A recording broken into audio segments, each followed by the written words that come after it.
It's been several months since I last filmed the shoe prep video and my previous pair has already died. So let's prepare these Russian Pointe Entrada Pros. Unfortunately, I wasn't able to film the first part of the shoe prep, but as you can see, I've already marked the left and the right shoe and I've 3/4'd the shank as well. These shoes are constructed a little differently compared to my previous Grishkos, so I was able to fully cut the shank off rather than just making an incision. I've also jet glued certain parts of the shoe. I know some dancers will jet glue their shoes as soon as they get them, but usually the dancers I see doing that are wearing freeds. I believe they jet glue freeds in the beginning to extend the life of the shoes, because if you jet glue them when they're already starting to die, it's not really going to do anything. They also had a nail that I took out. But these are obviously not freeds though, so maybe I should have broken these in first before jet gluing, since they are like Russian style shoes and maybe they're a bit more sturdy. So maybe they don't need gluing in the beginning. I don't know, I've never tried freeds. So if you are a dancer and you've been in both freeds and any Russian style shoe, let me know your experience with gluing both shoes in the comments below. Next comes the darning.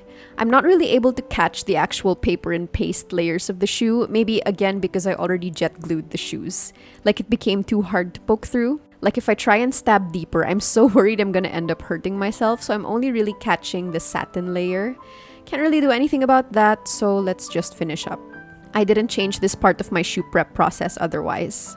And here they are, already darned, and so far so good. Personally, I really like 3/4ing my shank. I don't know what it is about this style of shank, but it really helps me use more of my arch muscles rather than just relying on the full shank. I don't know if that makes sense.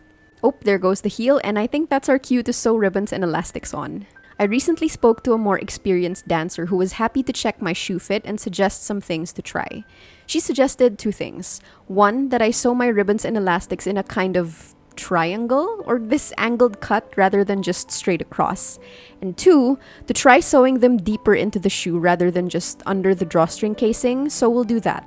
The Entradas I got were a V-Vamp as well with no drawstring, so I can probably sew through the casing just fine. I am still doing crisscross elastics though. I also finally purchased a lighter for shoe prepping specifically, so I can finally use this more comfortably rather than struggling with matches. I always do this bit near a water source just in case, but for the sake of the video, I'll film at least the first burning for you guys. Pardon my messy stitches, but once I'm done sewing, this is what they look like. Next, let's move on to the ribbons. I decided to go for stretch ribbons this time around because why not? Luckily, the store had these very nice bunhead ribbons that matched the color of the Russian Pointe satin, which is more on the lighter and honestly more purplish lilac side. It's kind of pretty in my opinion.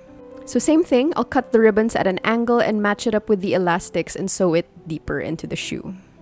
Once that's done, here is what they look like. My stitches on this side are a lot neater, but honestly, I'm not sure if I did this right. Like, should I have angled the ribbon differently or should I have positioned the diagonal portion like on top rather than at the bottom? We'll see how they feel later, I guess. If you also sew your ribbons and elastics at this kind of angled cut, let me know. I've not done this before, so this is just me trying stuff out.